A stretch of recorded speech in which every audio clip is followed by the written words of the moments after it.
Okay, well, to keep us on track, we're going to get started, and we're going to have to sort of fairly faster pace ourselves through some Paul de Man. And so without further ado, on 1314, it just helps to mention that de Man is actually, he's considered a deconstructionist, but he's actually much more literary than Derrida. Derrida is a trained philosopher. He's a philosopher. And deep down, I think his loyalties are to philosophy, whereas de Man is comp-liter, compared to this, and a literary scholar. And there's a slight difference between de Man and Derrida for that reason. Second is that de Man really is this sort of combination of European, or let's say French thinking, and American or English or Anglophile, like essentially new criticism. He's a combination of French philosophy and new criticism. And he will certainly complement both by saying both are close readers. Okay, and this, was clear. We could see Derrida doing it, and we can see our new critics doing it. But he wants to do more than that. He wants to actually sort of methodologically combine them. Okay, and so this is essentially the key to what he's doing right here. He's going to be showing how you can do both. All right, but in the first page on 1314, he says that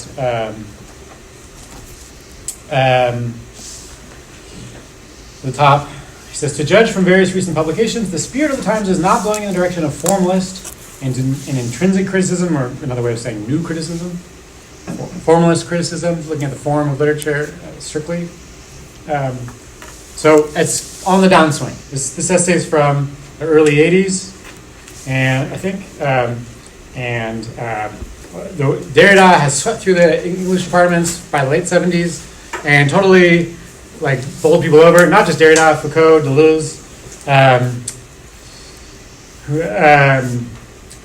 Edward Said's on the edge of that. Who else is sort of sweeping through the time? Frankfurt School stuff, Benjamin. All this is exploding in translation and in popularity and so on. And who seems to be left behind? All that old generation of new critical people in the English department. Says we may no longer be hearing too much about the relevance, but we keep hearing a great deal about reference, about the nonverbal outside to which language refers. I'm obviously going to go much faster than I would like to, but I'm going to start summarizing. Basically, you get the sense that we're going to go outside of form now, right? Whereas formalism is always inward looking, the text on its own, the autonomous artwork. Now we're exploding and we're looking everywhere.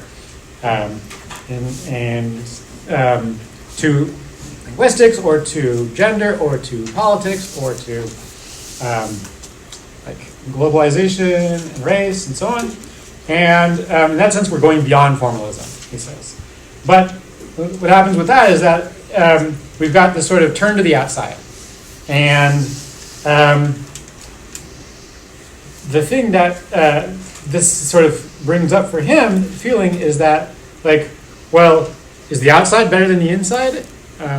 But if it thinks it's better than the inside, it's still sort of kind of using this outside-inside metaphor, or this outside-inside strategy. And it really hasn't gone beyond the problem. But anyways, on 1315, you see him sort of associate the inside, or the literary formalism, with language like claustrophobia, imprisonment, the prison house of language. That was a phrase. Footnote 4. 3, right? Prison house of language. Yeah, from Frederick Jameson, who passed away this weekend, who we'll encounter shortly in our class. So just a little honoring his name. But anyways, so the argument being that new criticism is way too closed down, and insiderness, or internal oriented, or claustrophobic, and so on, and we have to break that open. But we can almost see where this is going, because if you think that the outside is better and the breaking open is better, well, then you become the inside. And essentially, you'll become claustrophobic for that reason. You become the master interpreter. And you think you've sort of stabilized, meaning, well, then all these other problems come to you. So we're already in the Derrida land, right? Of you thought you were the pharmacon? Well, you're going to be the problem too. So is there a way we can get beyond this? And he actually is also kind of pointing out a similar problem in his own, let's say, tradition of French criticism. And then it starts to get a lot technical here.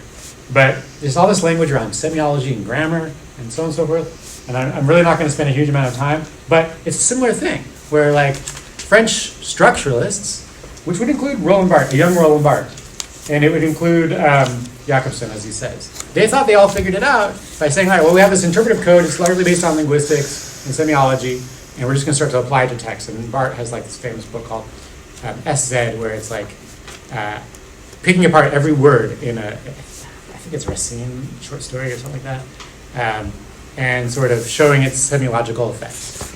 Okay, and Demond is like, well, hold on, you thought that just like sort of the grammatization or the semiologization of everything would be helpful, but when you do that, he says this on the bottom of 1316 and 1317, you basically lose the power of the figure or of a trope. Okay, because a trope, like a metaphor, is, yes, it's a grammatical structure and it's a semiological structure, no doubt, but it's also a literary thing that you maybe get pleasure out of, whatever.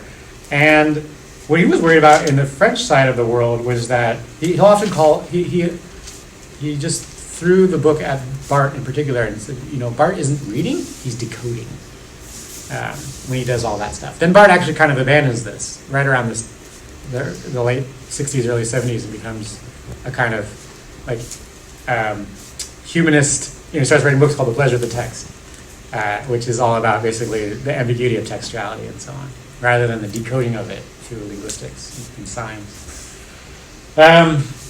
So he's showing out the problem that you might have if you were to switch to something like the French model at the time.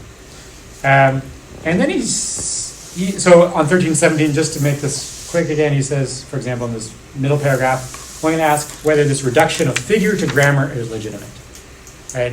And it's obviously not. We don't talk about metaphors as grammatical things. We unpack the metaphor, and we enjoy that.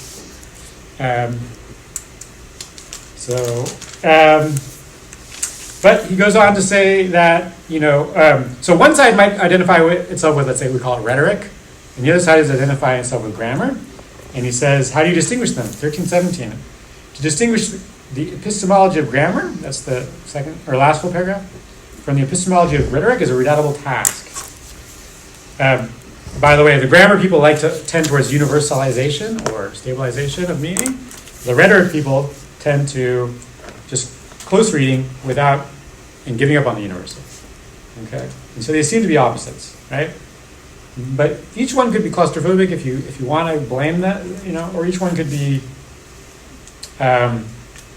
each one has its advantages and disadvantages, you might say. Okay, skipping a little bit here to the really well-known passage on 1319.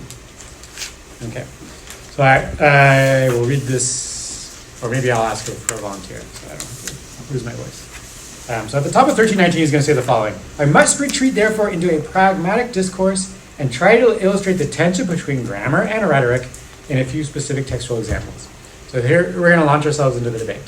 Okay, so who's better, the grammar side of semiology and linguistics, or the rhetoric side, which is new criticism, enjoying the tropes, unpacking the tropes? Who's right?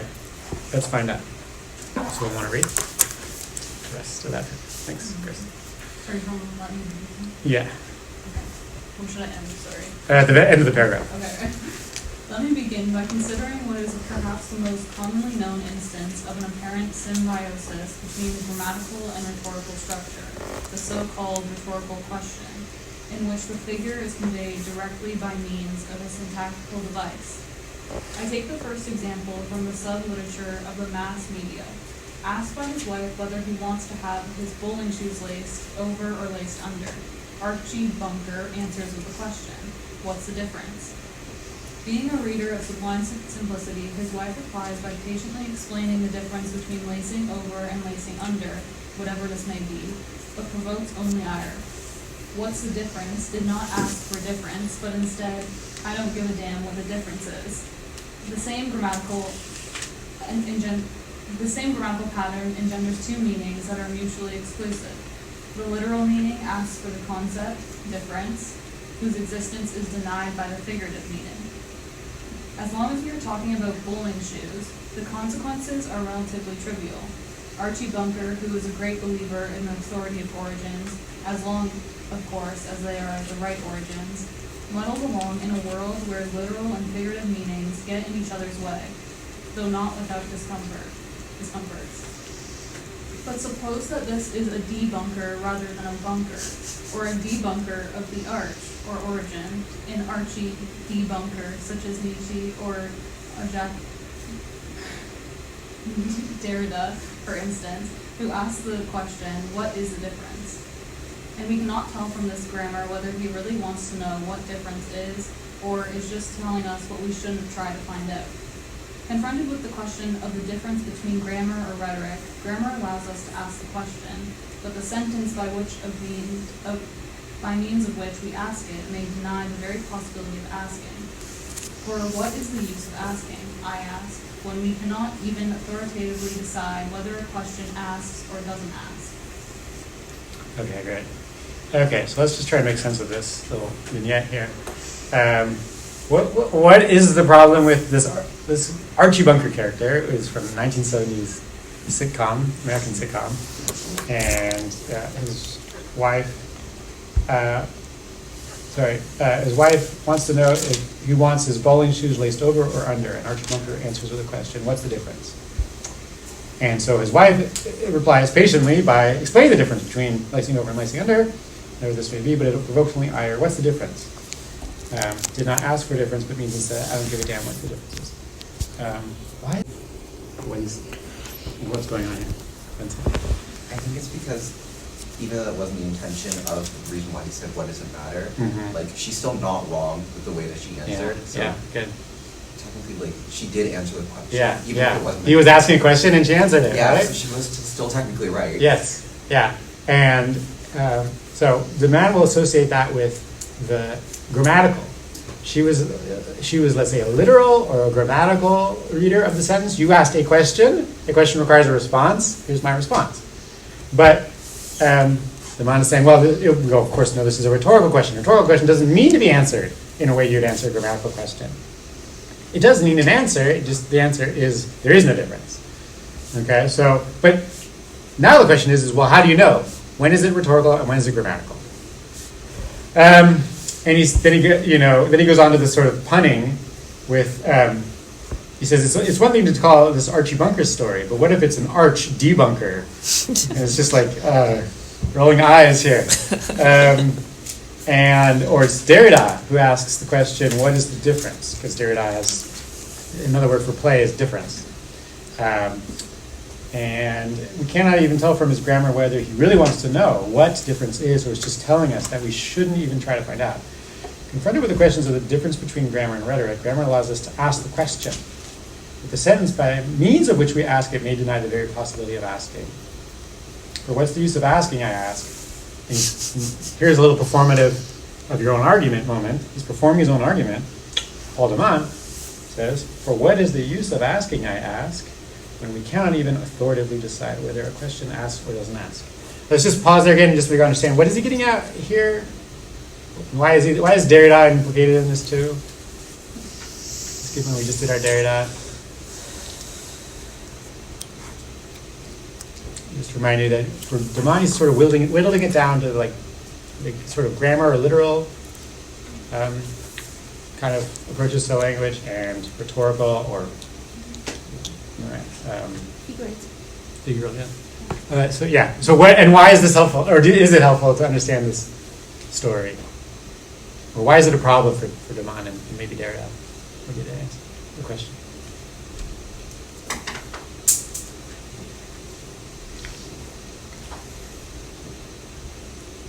Or does the question make sense so far? Or have I lost you and has Demant lost you, or? Isn't that the point? That the question might not make sense. That's like a meta argument of his meta argument of the question, right? Yeah. Is that your question doesn't make sense, maybe. Yeah. I don't know how to say it in more concrete terms to answer your question. Yeah. I think Demant would be saying, like, well, how do you decide? Should you pick the grammatical one or the rhetorical one? And does it matter? And would it even matter for Derrida? So does it matter? Yeah, there's also the issue that the text doesn't clarify in itself. Like Yeah. we would have clues in the conversation of Yeah. like if someone says what's the difference with Yeah. a connotation that's clearly rhetorical, then Yeah. we clue in. But the text by itself, without some kind of contextual answer for which way to approach it, leads us to be able to take either approach. That sounds good. I will add though that Damon is not so sure that we've got that. Yeah. Because he's going to say, you won't be. On the one, you were saying we will decide if we knew a little bit more of the context. And of course, when Yeah, we realized yeah. Archie Bunker doesn't care about the laces, we should have decided it was a rhetorical question, not a grammatical question. But Damon is going to start to point out that actually that's the more interesting thing is to realize that we can't decide actually. On the one hand, you're right. Yeah. We should decide. We better more context. Archie Bunker is joking, right? But the more we look into it, we're asking ourselves to decide maybe the wrong question, even though we have to decide. So I'm just building on what you're saying. So you are right to go down.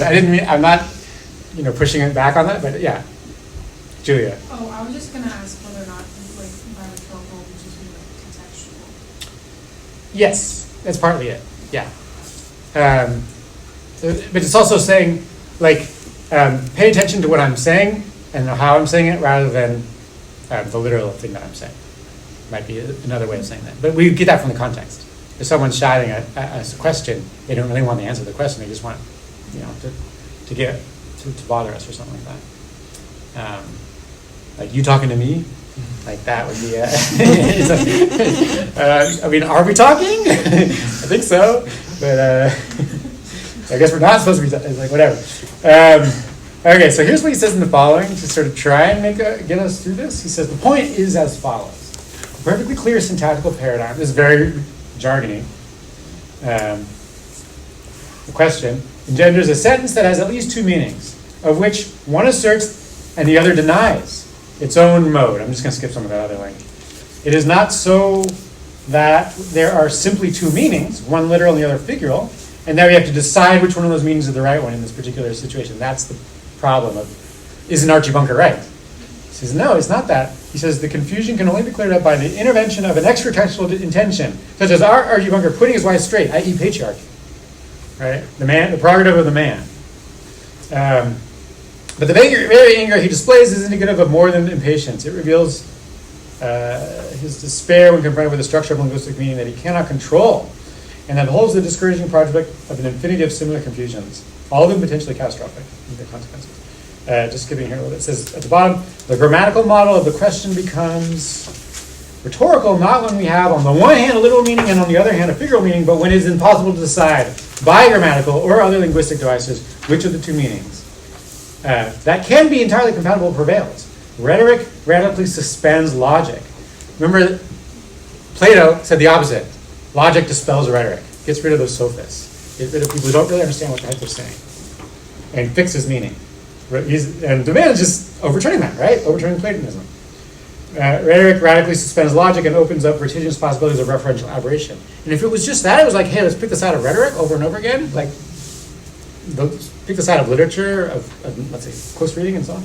But no, Damon isn't going to simply do that either. He's not. He said the better argument is to not really be sure which one. In fact, to have them simultaneous, but even technically they can't be simultaneous because they mutually exclude each other. But also, of course, they mutually presuppose each other too. However, he says the following, rhetoric, it says, I would not hesitate to equate the rhetorical figural potentiality of language with literature itself. It's weird that he says that because that's a mistake in his text. He's not going to say that as he goes on. He's going to give you this example from Yeats, and he's going to say that, so unfortunately we don't have the time to really dig into this Yeats example, and usually when I have more time I do, but Yeats is a poem among school children, and there's this well-known last question, O body sway to music, O brightening glance, how can we know the dancer from the dance? Okay? So they kind of go together. You can't decide the two, but technically they're not the same thing either, the dancer from the dance. Okay, so if literature were only the rhetorical thing, then we would talk about the metaphor and whatever, the impossibility of having the unity of the two, and yet they have to be unified in the dance. Okay, but he actually says later on, at the bottom of 1320, he says, the clumsiness of the paraphrase reveals that it is not necessarily literal reading which is simpler than the figurative one, as is the case in our first example, which the Archie Bunker one. Here, the figural reading, which assumes the question to be rhetorical, is perhaps naive, whereas the literal reading leads to greater complication of theme and statement. For it turns out that the entire scheme set up by the first reading, which is the figural reading, can be undermined or deconstructed in the terms of the second, the literal reading. He says the literal reading is actually more interesting because you can't know the dancer. That the literal reading is you cannot know the dancer from the dance. You stumble every time you try to distinguish them too. The figurative reading says we just can't know it, and we'll just accept it as an unanswerable question. So it's weird that just earlier he says the figural potentiality of language is what we call literature. Jakobson had said the same thing. The more you pack figures in, the more literary it becomes. Here the funny thing is that, yeah, okay, we packed in a lot of figures, but actually so that the literal could be the thing that triggers all the problems of interpretation. And I'm going super fast here. He gives you another example from Proust, but we won't go into it at all.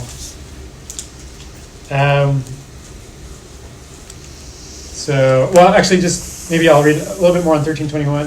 He says the following, about 12 lines from the top. He says, this hint should suffice to suggest that two entirely coherent but entirely incompatible readings can be made to hinge on one line, whose grammatical structure is devoid of ambiguity, but whose rhetorical mode turns up the mood as well as the mode of the entire poem upside down. Neither can we say, as was already the case in the first example, that the poem simply has two meanings that exist side by side. The two readings have to engage each other in direct confrontation. For the one reading is precisely the error denounced by the other and has to be undone by it. But on the other hand, nor can we in any way make a valid decision, because as to which readings can be given priority over the other, none can exist in the other's absence. There can be no dancer without a dancer, no sign without a referent. And on the other hand, the authority of the meaning engendered by the grammatical structure is fully obscured by the duplicity of the figure. Cries out for differentiation. So he's spinning over and over this problem, right? And so it's not that he's like, oh, Derrida, let's get rid of logic and let's just aim for the metaphor because metaphor is all. No, metaphor is a logic, and it's the sort of same thing. So metaphor has a grammar to it, has a system to it. But grammar, I call it a system. Well, that's like a metaphor essentially. And grammar is only engendered by the figures, all the metaphors it's sort of hosting. And these require each other. You can't decide between one or the other. Derrida calls that the undecidable. They are undecidables, but you also have to decide because you're not going to get the meaning out of it if you just leave them sitting there. So if you have to follow the path of one to understand it, and you have to follow the path of the other. And that's essentially what deconstruction is. The double reading and the double bind. That's what Derrida will say. So I think that's enough, although one last little highlight. I mean, there's a lot of technical stuff going on in this essay. It's actually quite fascinating to see him try and tear apart what he calls grammar and also kind of poke holes at new criticism for not getting out of its own closed problems. He finally just says kind of like everything's kind of a metaphor. He goes, like voice is a metaphor, he says finally on 1326. But I love the last sentence of this essay. It's just such a kicker. Okay, well, just before the last paragraph, he says, we end up therefore in the case, so what's our conclusion? Where are we going now? We end up therefore in the case of the rhetorical grammatization of semiology. It's like you do double. We rhetorically grammatize, and just as in the grammatical rhetoricization, we just kind of double reverse the terms. Rhetorical grammatization and grammatical rhetoricization of phrases in the same state of suspended ignorance. Any question about the rhetorical mode of a literary text is always a rhetorical question, which does not even know whether it's really questioning. The result is a pathos of an anxiety or bliss, depending on what you like or don't like, you know? And so on. But finally, last sentence. Literature as well as criticism, the difference between them being delusive. Wow, that's a remarkable statement. Literature and criticism. But he earlier does say, by the way, it's not theory doing this. This is it's a literary text is generating all these problems within itself. It's not him jumping on and explaining it as if he left the text. Right? Even the Archie Bunker thing we saw was doing its own self-problematizing or self-theorizing. Literature, as well as criticism, the difference between them being delusive is condemned or privileged, it's that pharmacon language, to be forever the most rigorous and consequently the most unreliable language, another pharmacon, the most rigorous and the most unreliable language in terms of which man, very, very gendered there, I'll just say humanity, names and transforms itself. So to be human is to name ourselves. Of course, we give ourselves our names. Your parents give you your name, or you give yourself your name. And that by that very naming, you transform yourself. And in that sense, we are all in the world of literature, because a name is like a metaphor in a way, and works in the same sort of system, if you will. And we're also theorists at the same time. We're condemned or privileged to forever be the most rigorous, that desire that all the new critics have. Can we be rigorous? Can we be more precise? Can we have a method? Can we have a system? Can we even have a science? And consequently, the most unreliable. No, we cannot. Or we'll have them both at the same time. So we're going to get new criticism. So new criticism wasn't going to. New criticism thought it had the master stabilized method, and for that very reason ran into its own problems. And it didn't realize that unreliability is actually fascinating and helpful and promising too. But if you just stuck with unreliability, you would give up on rigor, and you would blow it too. So you have to have both. Given that, you will be the human which will forever name and transform itself, which is, by the way, again, another reference to Nietzsche. But regardless of Nietzsche, it's just a beautiful end in life. Because isn't that what we're all in the business to do? We're all in the business to name who we are and to transform ourselves, transform our lives. That's what we read in a novel. Mm-hmm. Every time you read that novel, it's like, oh, that names me. Oh, but that changed me. And that's it. That's what we do. That's our method. But on the other hand, transform to what? If literature and theory are naming us and transforming us into what? Would be the big question, I think, too. Okay, that's enough of that essay. I hope it was okay, best as we could. Let's happily turn ourselves over to another Demon essay. Yeah, I do cover some of that stuff because he kind of goes over some of the same in resistance to theory. Yeah. Hold on.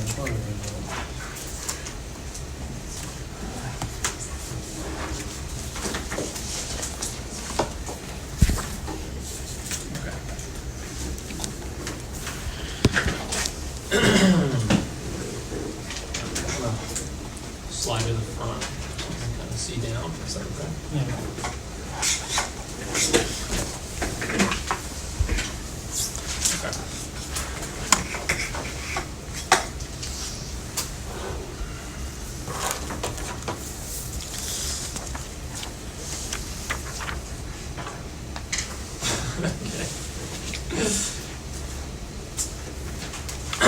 Wait, let me set a timer.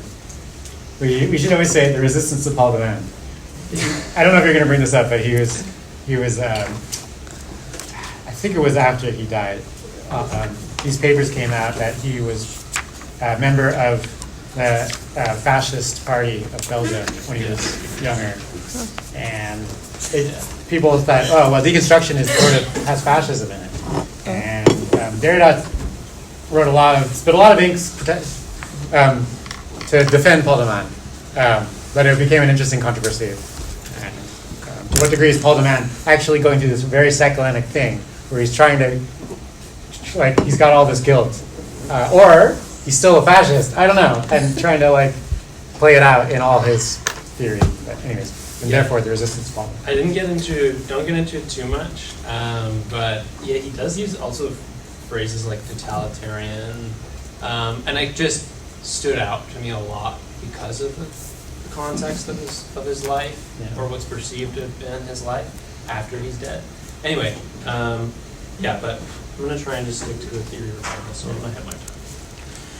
Okay, so I'm presenting on Paul Demon's The Resistance to Theory, and there's a lot to cover, so I'm just going to jump right into it.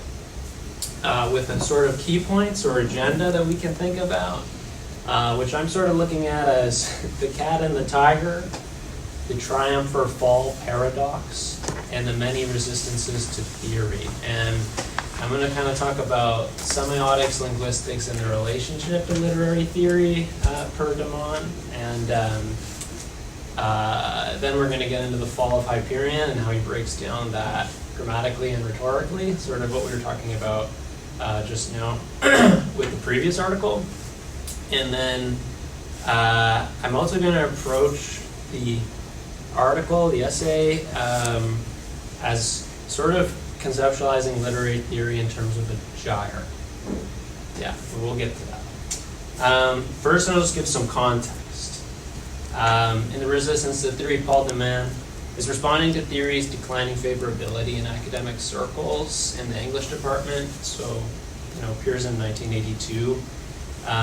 He says, reading or interpretation is admittedly an open discipline, which can, however, hope to evolve by rational means.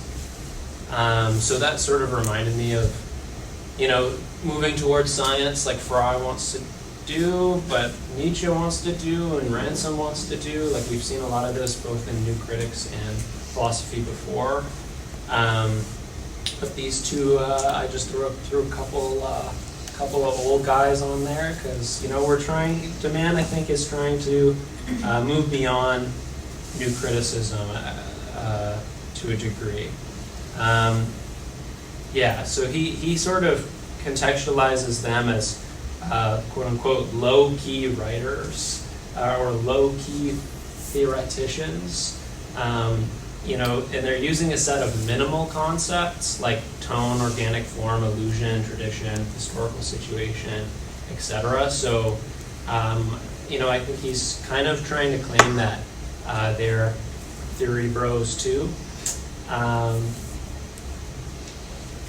One quote that I thought I'd highlight is on page 5. Deman says, "We know that this wave of interest, now seeming to be receding as some satiation or disappointment, sets in after the initial enthusiasm.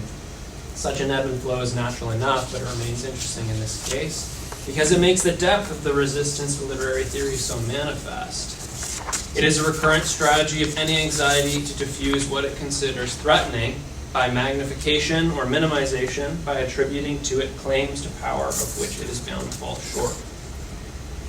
And I want to sort of get into the cat and the tiger, and how he sort of breaks down these symbols or these animals or these concepts.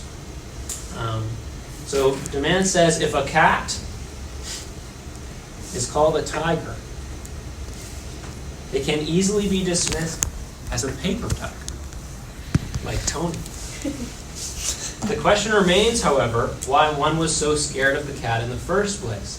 The same tactic works in reverse, calling the cat a mouse, and then deriding it for its pretense to be mighty. Rather than being drawn into this polemical whirlpool, Deman says, it might be better to try to call the cat a cat, and to document, however briefly, the contemporary version of the resistance to theory in this country. So I think Deman sort of starts to answer himself a few pages later. He talks about how contemporary literary theory sort of comes into its own in such events as the application of Saussurean linguistics to literary texts, and he sort of tears apart some of my favorite things. He says that language has this sort of, quote, considerable freedom from restraint, preferential restraint, but it's epistemologically highly suspect and volatile. So, these things like truth or falsehood, he talks about good and evil, beauty and ugliness, pleasure and pain, and saying that, we can't really trust those things. Like, we need to pay more attention to the language, to the grammar, to the rhetoric, sort of post-Saussure. And he says, I think he sort of concludes that literature isn't saying anything about anything but itself. says that pretty explicitly on page 11. And at first I sort of disagreed with this. Like I wasn't, I think the magic of literature is magic, but he's, let's hear him out, because the more I think about it, the more I find it interesting. I think we can kind of sum up what I'm doing here and what he's talking about with his quote that the resistance to theory is a resistance to the use of language about language.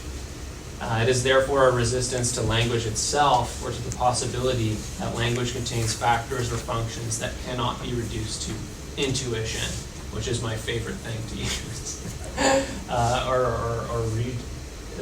But it's also something that sort of drives the way I read and feel. So it's interesting, but I think we can keep trying to figure out what he means by this by looking at how he breaks down Keats's title, The Fall of Hyperion. So I sort of mapped out here just a few ways that he talks. He talks a lot about the title and the different ways you can break it down. First example he gives is that we can interpret the genitive in the title, meaning Hyperion, as meaning Hyperion's fall, or as Hyperion falling. Or he says that one could read the word Hyperion in the title, The Fall of Hyperion, figuratively, so maybe in the concept, just thinking about Hyperion as this sort of Greek mythic figure and all the context that comes with that, or intertextually, and he refers to the fact here that Keats has another poem, earlier text, maybe, titled Hyperion. So is he talking about himself, or Hyperion, or a Hyperion that's falling, or a Hyperion that is, or Hyperion's fall, like depending on how you read that title or interpret it, it completely changes the status of the whole meaning. And I thought it would be fun to also kind of try and walk through something he says about it. So he says, in Hyperion's fall, the word fall is plainly figural, the representation of the figural fall. And we, as the readers, my laser pointer, that's crazy, standing in, as the readers read this fall standing up, but in Hyperion falling, this is not so clearly the case. For if Hyperion can be Apollo, and Apollo can be Keats, then he can also be us. And his figural or symbolic fall becomes his and our literal falling as well. That was crazy. And I guess I think what the man is saying here is that it matters how we read the title of the poem.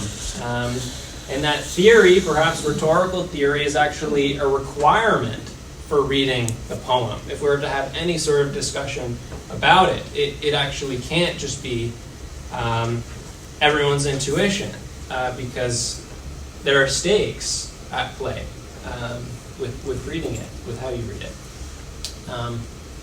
So now I just want to go on to sort of my third final point, the sort of what I call the many resistances to theory, because de Man keeps repeating this phrase, the resistance to theory, throughout, and he redefines it, he approaches it from all these different ways.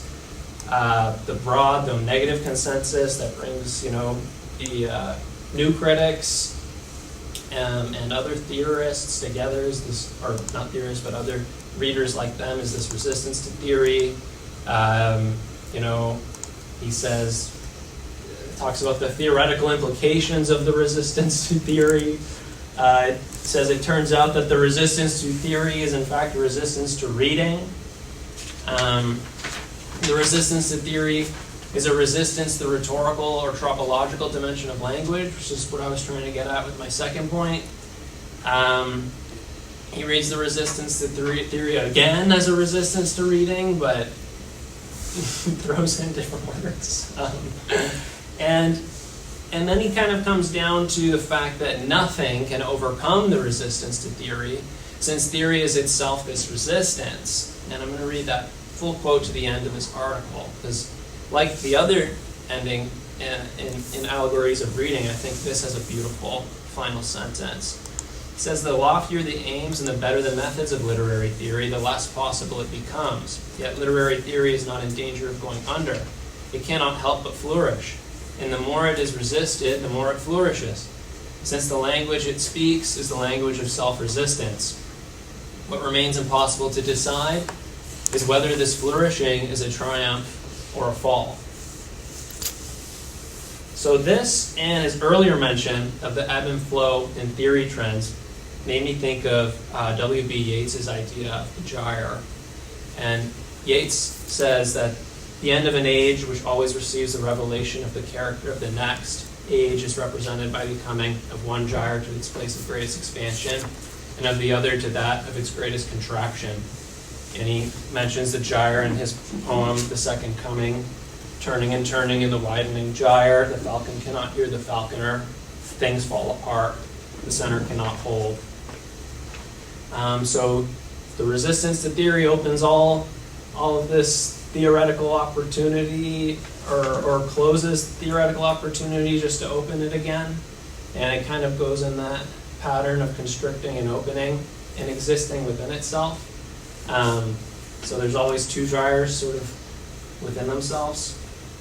And I think this is really interesting if we remember that Demand opens with a little on how his essay came to be and why he wrote it, for the MLA.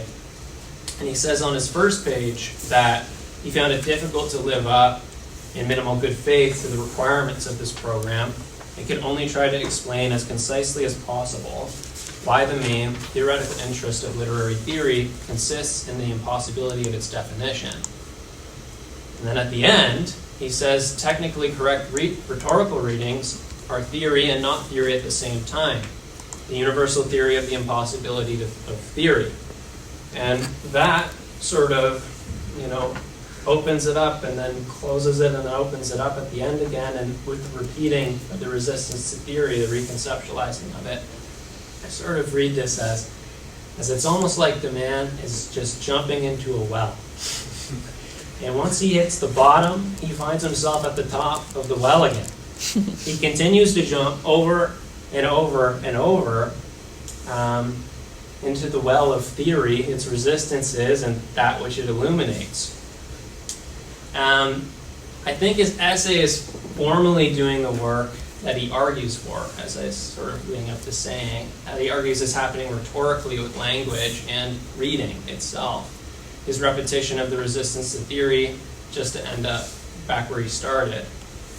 And his notion of whether this move toward theory, this flourishing of theory, is something he's ultimately unsure of. Like, I'm unsure of whether, like Hyperion, he and theory itself are triumphing or falling. And to leave it to someone I trust, and quote James Joyce, who says in Portrait of the Artist as a young man, to live, to err, to fall, to triumph, to recreate life out of life. And I guess I'm thinking that perhaps theory is not only the language of resistance, but the language of life, of even maybe the language of the pharmacon. It just goes on and on and on and on. Thank you.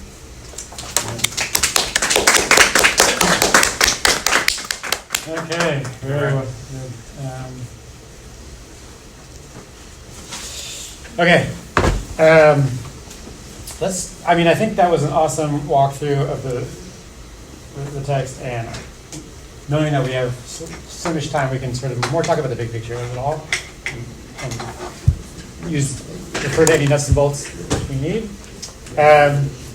Just to reiterate, so I think you hit it spot on, but once again returning us to this moment of the new critics. The new critics were very jealous of the theory, of the deconstruction theory people getting all the attention. And of course, Demond is saying, you are a theorist. Why don't you just call yourself a theory? New criticism is theory. It should just avow itself and claim that. And but you can almost hear it in the very end of what you were saying. It's like, you could imagine a new critic might just say something like, I read, I don't theorize. I close read. And theorizing is getting me away from the text, or it's distracting me from the reading of Keats or whatever, and so on. And it's, there's all these life and death metaphors there. By reading the text directly, I get to the life of the text. I feel enlivened.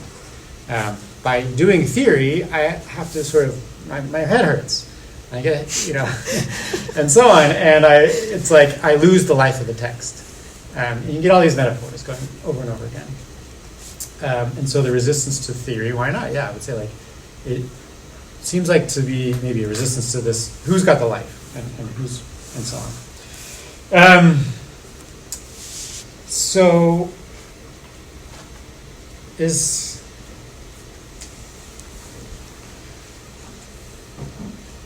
So there's a double kind of resistance here going on, as you mapped it through us clearly. It's on the one hand, people who resist theory, and on the other hand, theory has its own resistances. So let's just pause there and just articulate that together.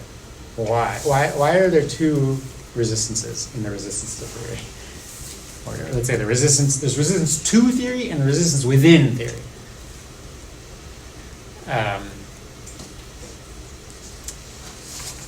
On one hand, Damon is saying, hey, everybody, let's do some theorizing. But it's not so simple because once you do that, the resistance doesn't go away, right? Why not?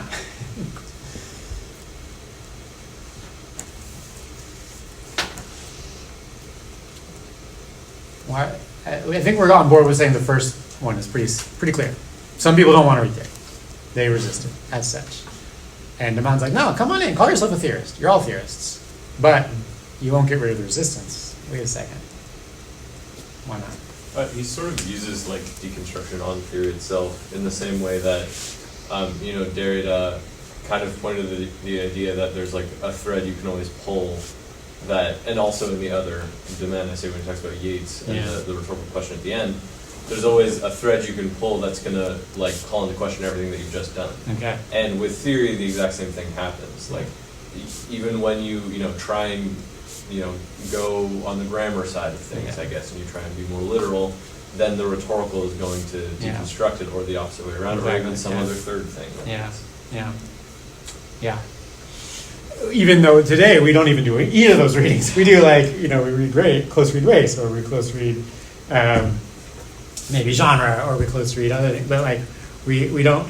But I think Damon would probably put it back to us and just say, well, that doesn't really change it. You think you will be fixing meaning on something. I mean, and even race is a very curious thing, because what is that? Maybe it's also largely a fiction, but also real. So, and it won't go away even if you shift it to even other terrain. And that gets us to further into that resistance to theory. That it's in the theory. It's even in critical race studies. It's in eco-criticism. In many ways, various ways. You can pick the crisis in different of these subfields for various reasons, but they all seem to repeat that same crisis or resistance. I get, right, so far? All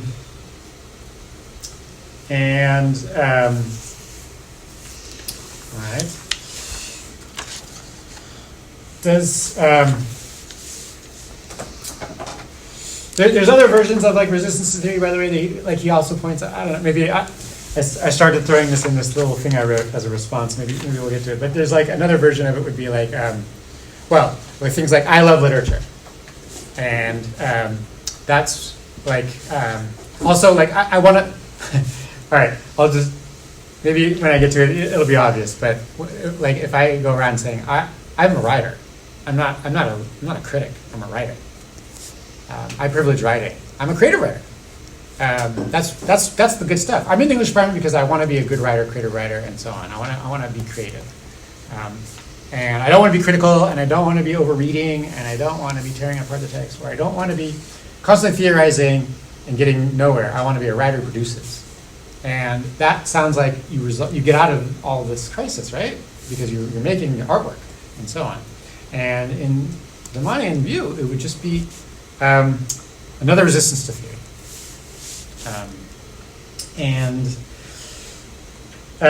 What would that tell us about oneself? For Demonic, maybe I'll just like to finally point this out, is that he's saying that reading is the resistance to theory. He's not saying sometimes you need to leave the theory to the side and read that Yeats, read the Keats. Okay, you have to get the reading done. And so to be able to read, you have to resist theory, but also to feel the resistance of theory is also a form of reading. I think, Daniel, you demonstrated this really well. So on the one hand, he wouldn't necessarily say you just read theory all the time. That's certainly not what Deman is saying. He gets the resistance. It's actually needed. Resistances are okay. Resistances are a good thing because that's what reading is. That's where the reading happens. Because if you just idolized the text romantically, or I think as the source of all value, and you call that reading, well, it is reading on one level, but it's also not willing to read at another level. But if you just read theory all day and you didn't have Keats or something like that, I think you'd be in the same problem. Your theorizing would be another resistance to reading, if you will, which is the resistance to theory. So you're back in that same loop, as you say. But you have to both read and theorize, and then read your resistance to both. Resistance becomes a place of reading, but also we're using our Derrida tools. It's the place where you can't read. Whenever you have a resistance, it means you're not able to read that exactly.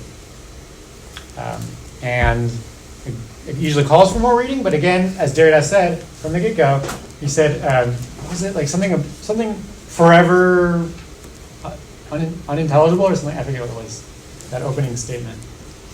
Indecipherable or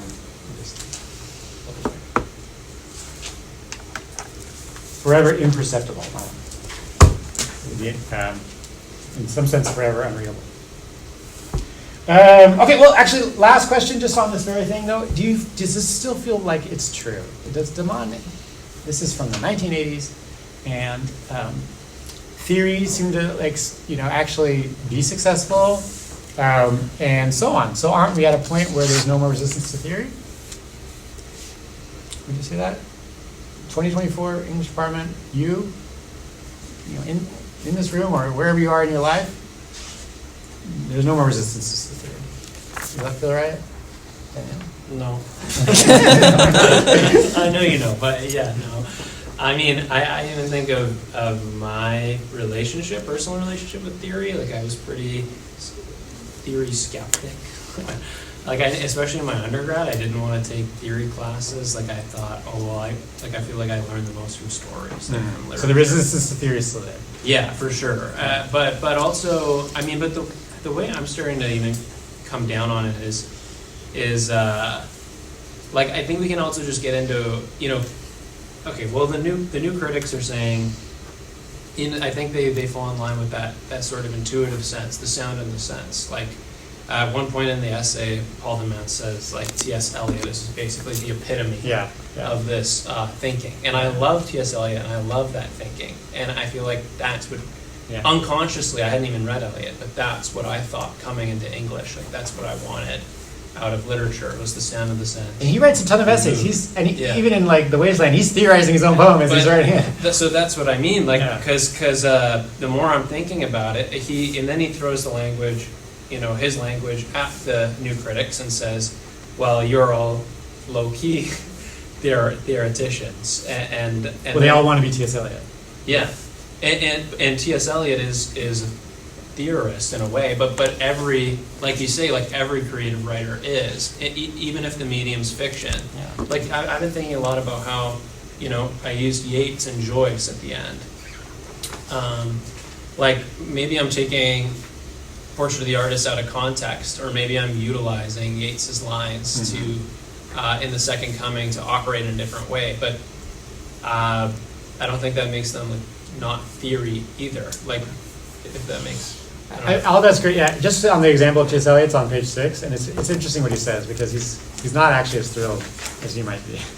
He says the perfect embodiment of new criticism remains in many respects the personality and ideology of T.S. Eliot. Yeah. A combination of original talent, traditional learning, verbal wit, and moral earnestness. And that sounds right, but or an Anglo-American blend of intellectual gentility, not so repressed as to not afford tantalizing glimpse of the darker psychic and political depth. So he will write about sexuality and rape and so on, among other things. There's transgender characters in The Wasteland.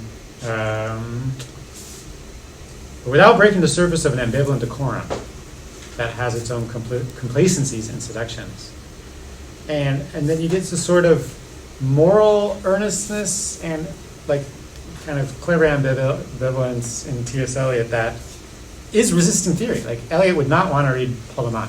He would think this would lose the spirit of The Wasteland. And because, Wasteland is full of myth, and this is full of, I don't know, non-myth, refusing myth or something like that. And but maybe if I might say, like, T.S. Eliot plus theory actually makes it happen. Tim. Yeah,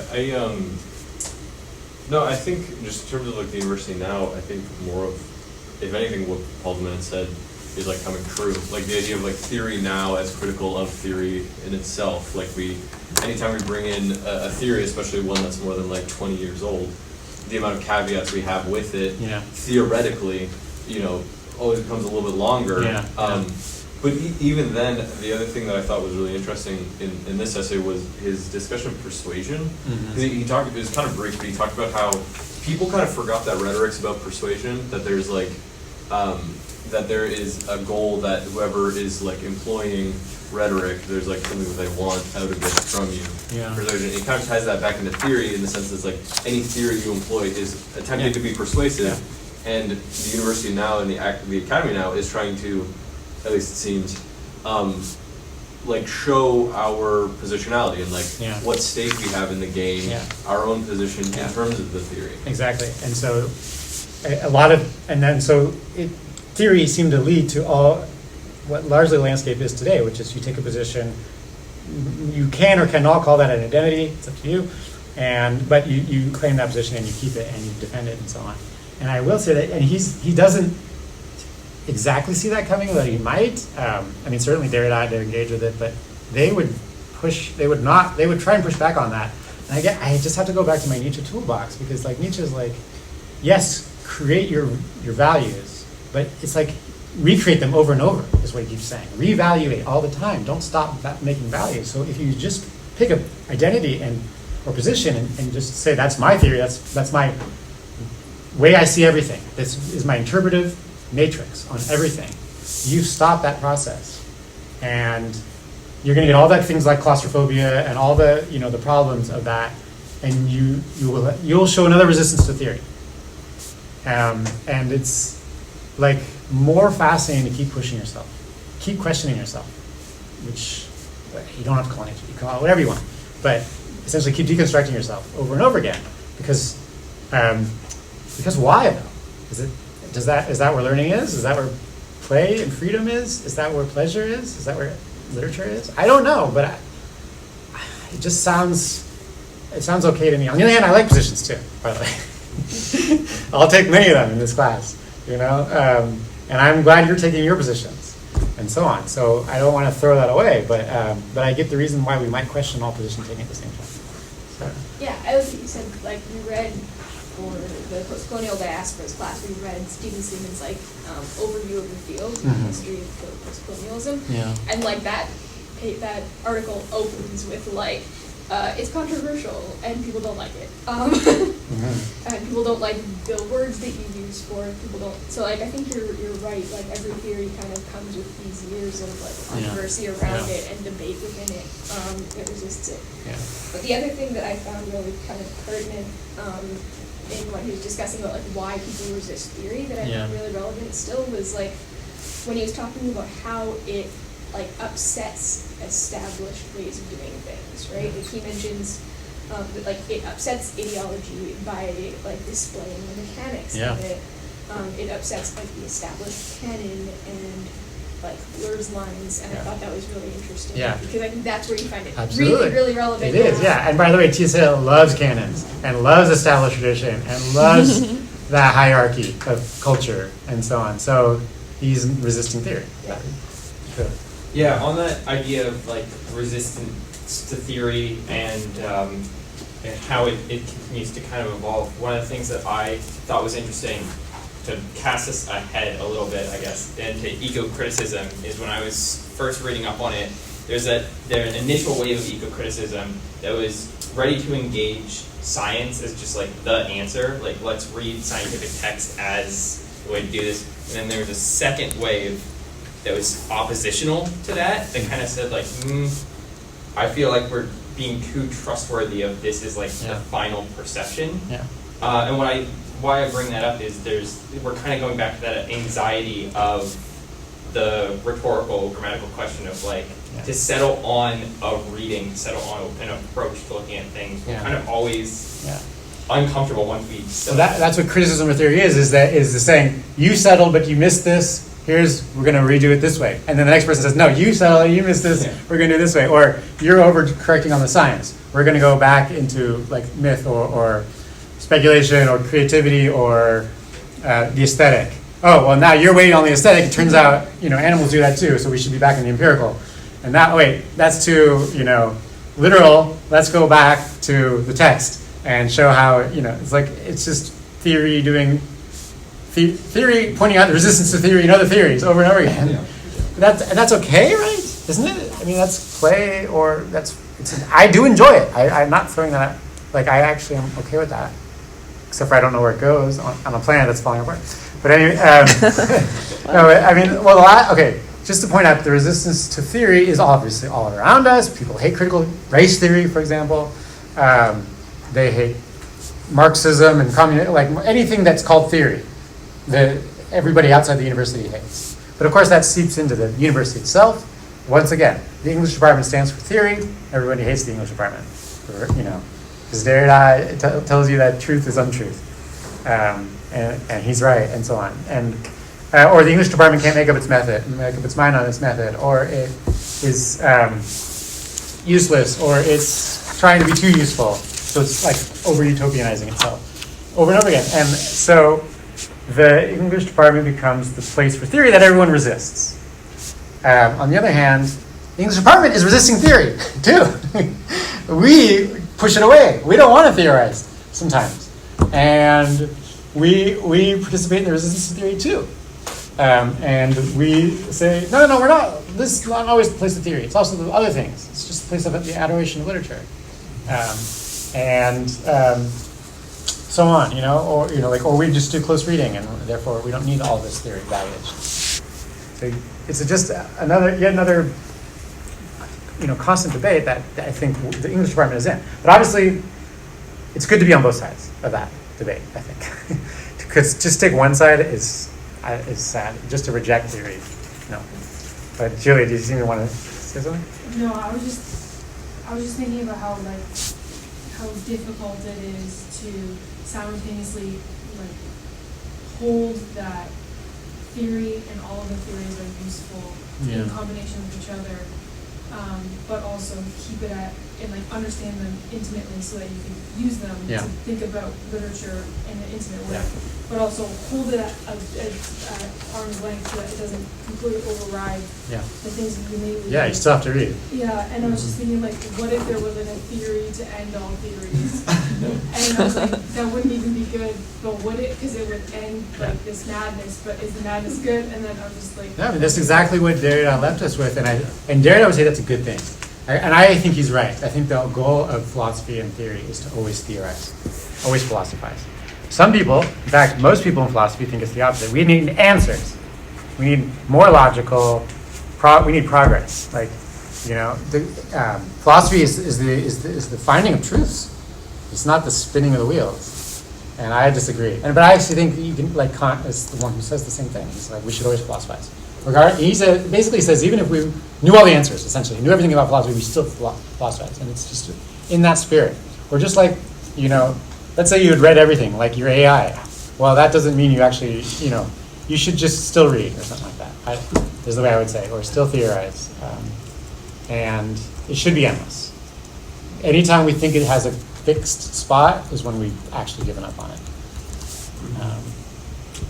And that's why it's the most powerful thing in the universe, like basically theory, because that is essentially what and you're gonna kill me. You're gonna throw me out this room. This is exactly where Nietzsche came to the conclusion. He's like, the universe is gonna end. The Earth won't matter. What do we do in the meantime? It's just theorize. It's true, and that's why he wrote all his books. Like, he's like, I'm not gonna not theorize. I'll just theorize all day. And regardless of whether we're knowing that that's it. Okay, well, we have a great example of that exact thing you were wanting to see, which is the Barbara Johnson essay, which is a powerful essay showing us I hope you feel that way, maybe I'm wrong, but showing us how to do both without losing sight of the power of literature. And obviously I don't know how much justice I'll give this. I keep saying that in front of every essay, but we'll do our best in 15 minutes. So Barbara Johnson's text is from 1986. She says the following, as I read so fast. Although rhetoric can be defined as something politicians often accuse each other of, the political dimensions of the scholarly study of rhetoric have gone largely unexplored by literary critics. So what are the politics of rhetoric? Not just the rhetoric as compared to grammar. She's a little tired of Demano and just that debate. Isn't there a political implication to all this? What indeed could seem more dry and apolitical than a rhetorical treatise? What could seem further away from budgets and guerrilla warfare? This is the 80s. Reagan. Read Reagan, right? Iran, Reagan always cutting the budget, and Reagan always supporting guerrilla warfare in Latin America, among other places. Then a discussion of anaphora, antithesis, prolepsis, and preterition. Then she goes on to say, well, you can actually find that stuff in the CIA manual, but whatever. Just moving on. If rhetoric is defined as language that says one thing and means another, i.e. irony, then the manual is in effect attempting to, the CIA manual, in effect attempting to maximize the collusion between deviousness in language and accuracy and violence. And again, implying that targets are most effectively hit when most indirectly aimed at. Okay, rhetoric clearly has everything to do with covert operations. But are the politics of violence already encoded in rhetorical figures as such? In other words, can the very essence of a political issue, an issue like, say, abortion, hinge on the structure of a figure? Is there any inherent connection between figurative language and questions of life and death? Who will wield and who will receive violence in a given human society? And, for example, abortion. Okay, well, she's going to turn to the figure of apostrophe, which is sometimes seen as synonymous with lyric voice or lyric poetry. So all poems deal with apostrophe. Apostrophe is another word for address. Remember your Jacobson, addresser and addressee? All lyric sort of highlights the effects of that. Okay, just skipping a little here. Apostrophe, in the sense in which I will be using it, involves the direct address of an absent, dead, or inanimate being by a first-person speaker. She gives us Shelley's example, Triumph of Life. O wild west wind, thou breath of autumn's being. So the west wind is being talked to. It's being addressed. Oh, wild west wind. Okay. Apostrophe is both direct, I'm addressing the wind, and indirect. Well, you don't really address the wind. In fact, the reader is getting the address. Based etymologically on the notion of turning aside, of digressing from straight speech. That's in the word apostrophe. It manipulates the I-thou structure of direct address in an indirect, fictionalized way. The absent, dead, or inanimate entity addressed is thereby made present, animate, and anthropomorphic. Apostrophe is a form of ventriloquism through which the speaker throws voice, life, and human form into the addressee, turning silence into mute responsiveness. Well, a lot is packed into there. Theorizing apostrophe there. Can I just ask though, why is she putting? Okay, apostrophe. I guess is throwing voice, or direct, indirect relations to voice and address. But why is that What does that have to do with what she says, the absent, dead, or inanimate entity? Is there in sort of mid-animate? Why do we need that language of animate and inanimate to add to apostrophe? Why does apostrophe have anything to do with essentially what is called life and death, or animate and inanimate? That seems to need a little bit more explanation. Because we're apostrophizing you right now. I'm talking to you. That's called apostrophe. Do I need that life and death theory? So. Well, in order to, have the apostrophe, you have to, I guess, suspend reality for a second and bring something to life. Okay. Like implicitly. Yeah. And based off of how you go about apostrophizing, I guess, Okay. it can change how the reader imagines the thing that you were talking to. Okay, good. I mean, I think she kind of revealed where she's going in the beginning when she talked about I didn't even take note of it the first time I read it, but I thought it was actually pretty good. Targets are most effectively hit when most indirectly aimed at. Yeah. And I think she's kind of getting at when somebody apostrophizes, the fact that we forget is that everybody's going to think about the thing they're apostrophizing to differently. Yeah. And that comes in later with her Yeah. discussion of the poem about abortion. Yeah, yeah. Okay, so nicely put. I don't know if you've read, for example, the Shelley poem. So there's a lot sort of packed in, even what you said and what she's doing with it. For example, though, that you're talking to the west wind, but by the end, the poem is talking to itself. The speaker, the I, Shelley, probably talking to himself, saying, "I'm great. Spread my poem everywhere." And so there we go. The indirect, to get to the direct yourself, you have to go through this indirect talking to the wind, and so on, and then talking over the wind and telling the wind what to do. So that could be it. Or it could easily just be in this room. If I'm saying, well, this is what Tim just told you. I'm going to apostrophize Tim. And so to get to you, I'm going to actually not get to you, but go through this sort of ventriloquizing of you, and so on. Or, I don't know, even to get to the I, to say, this is what I think. But I do that through getting through Barbara Johnson or something like that. I don't know. Just be an example, or I do it by talking of Shelley or this class or something like that. So in all these cases, it's this indirectness or this absent thing that we have to bring to the present, but keep it still absent at the same time. And then that's related to life, or animacy and intimacy, or life and death. Let's just do that one more time. How exactly? Why? How does the apostrophe not always bring life? Whenever you apostrophize it, you give it life, don't you? Maybe we'll see her do this in these poems about abortion, which is having brought death in the world, essentially, and so on. But anyway, all right. Okay. Well, anyways, even if we put our Damon or Derrida hat on, we would recognize that when you're bringing life, you're also it says I brought Tim by ventriloquizing him, but I also sort of put him to the side and made him absent, so I made him dead too at the same time.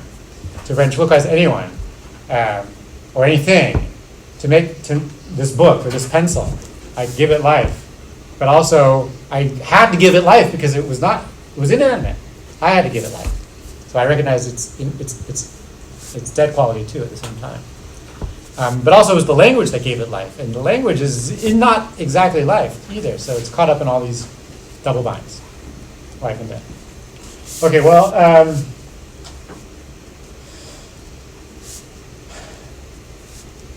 where are we time?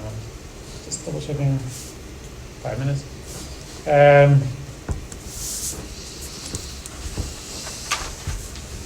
So skipping some of these examples to get to the issue of abortion.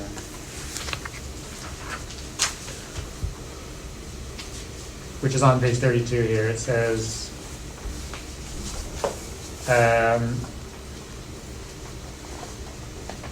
what is at stake in both poems, there's Baudelaire and Shelley, is have we seen the fate of a lost child, the speaker's own former self, and the possibility of a new birth or reanimation.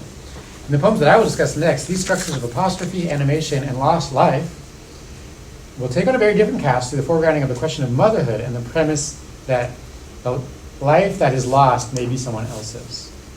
Then she goes into a long reading of Gwendolyn Brooks's poem, The Mother. I hope you had a chance to maybe Google it. I should have probably put a link or sent it to you. I printed it out here. Maybe I'll just read at least a few lines so if you didn't get a chance to read it. it'll give you a sense. So the mother, Gwendolyn Brooks, African American poet. This is probably 1960-ish when this poem was written. I forget the exact date. Here's the first line. Abortions will not let you forget.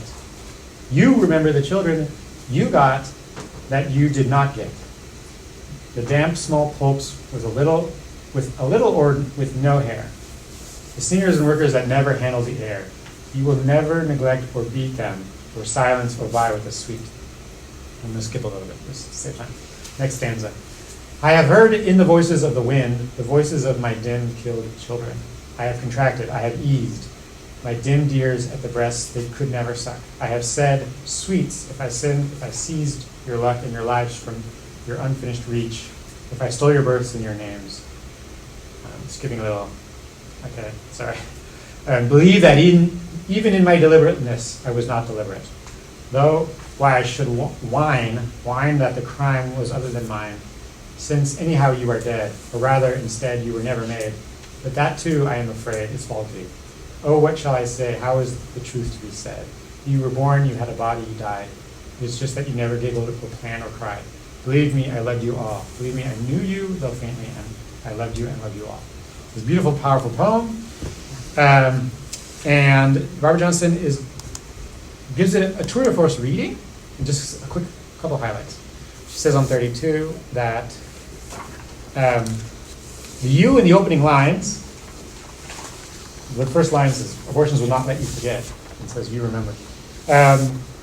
Is already a you and not an I.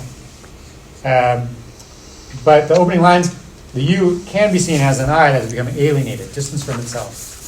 So and combined with the generalized other. So the I-thou grammatical starting point of traditional apostrophe has been replaced by structure with the speaker simultaneously eclipsed, animated, and confused with the addressee. And in some sense also dead as well, part of the thing that's been lost, forgotten, and in sympathy with the dead. So as she goes on to say with Gwendolyn Brooks, in the male lyric tradition, placing the aborted children in the spot of formerly occupied by all the dead, inanimate, or absent entities addressed by the lyric. Well, in that case, she says the question of animation and anthropomorphism is thereby given a new and disturbing twist. You might say given new life and given new death in a way. Okay, a little bit more. Next page 33, she says that the confusion keeps going on. It's never clear whether the speaker sees herself as an I or a you, an addressee or an addressee. Who's being apostrophized, basically. And then she goes on to just sort of connect this with more specific debates in abortion that are political and feminist. So she says in feminist work that's devoted to rethinking the relations between subjectivity and autonomy, interconnectedness, responsibility, and gender, you get the following, which is said by someone like Carol Gilligan. Carol Gilligan says there's a difference between men and women. She says that female logic, as she defines it, is a way of rethinking the logic of choice in a situation in which none of the choices are good. And then she quotes, remarkably, Gwendolyn Brooks there, believe that even in my deliberateness, I was not deliberate. And then, again, this is Barbara Johnson. Believe that the agent is not entirely autonomous. Believe that I can be subject and object of violence at the same time. Believe that I have not chosen the conditions under which I must choose. And Gilligan says, abortion is a decision in which the occurrence of the dilemma itself precludes nonviolent resolution. The choice is not between violence and nonviolence, but between simple violence to a fetus and complex, less determinate violence to an involuntary mother and or an unwanted child. And she goes on to say, essentially that's what the poem is showing us, this impossible task of already being in a place where you can't choose but have made the choice. And so abortion, often is simplified as pro-choice. We've chosen pro-choice, or we've chosen pro-life. And all along feminism, even in the 80s, when abortion was being, very, very much thrown into the public debate, was feminism was also trying to complicate that. So feminism wasn't just pro-choice. Feminism was saying, this is an impossible choice, and yes, the pro-choice is the choice that I'm going to. In that situation, one has to choose, and that's the choice one will take. But there's also kind of a non-choice in there too. So as Barbara Johnson says, at the bottom, 33 and 34, what I would like to emphasize is the way in which the poem suggests that the arguments for and against abortion are structured through by the rhetorical limits and possibilities of something akin to apostrophe. The fact that apostrophe allows one to animate the inanimate, the dead, or the absent, so it's through this poem we're animating the aborted child. The fact that is the possibility of apostrophe. The fact that the apostrophe allows one to animate the dead or the absent implies that whenever a being is apostrophized, it is thereby automatically animated, anthropomorphized, and personified. But, as we just know from our deconstructed tools, the immediate time you animate someone, you also turning them into a ghost. You're also de-animating them. So the minute this aborted child is brought and animated into the poem, it's there as a dead figure to call into question the I of the speaker, and to de-animate the speaker, or to stay de-animated as well as animated at the same time, and so on. And the poem it says, as she says in the next paragraph at the very bottom, I'm skipping, well, all right, in the middle of that next paragraph, she says, who in the final analysis exists by addressing whom? And then in the last sentence there, it becomes impossible to tell whether language is what gives life or what kills. And so anytime in this whole debate around abortion or around poetry, we won't be able to really make that decision. Or we'll be stuck with a decision at the same time. And that's why she'll go on to say something like, at the very end of this essay, death is as much a source as it is a threat to writing. Just like, actually, by the way, life is as much a source and a threat. So anytime that says, the life of the English department is that poem, it's a source and a threat. It's a pharmacon. But it's just a tour de force reading of this in the question of this poem and in the question of abortion. And it's just one of the best essays ever written. I gotta leave it at that. I had a little speech I was gonna give you, but I don't have time, so maybe I'll post it, I guess. I don't know, you could read it. Yeah, I mean, is anyone in a rush? I really want to hear it. I've been waiting for 3 hours. Okay. Please. All right, well, this is essentially a summary of what I just talked about, but this is me trying to write it out and maybe send it to Chronicle. All right, let's see. All right, this is how I put it. There's something the title is Why I'm Not a Critic. There's something that bothers me about creative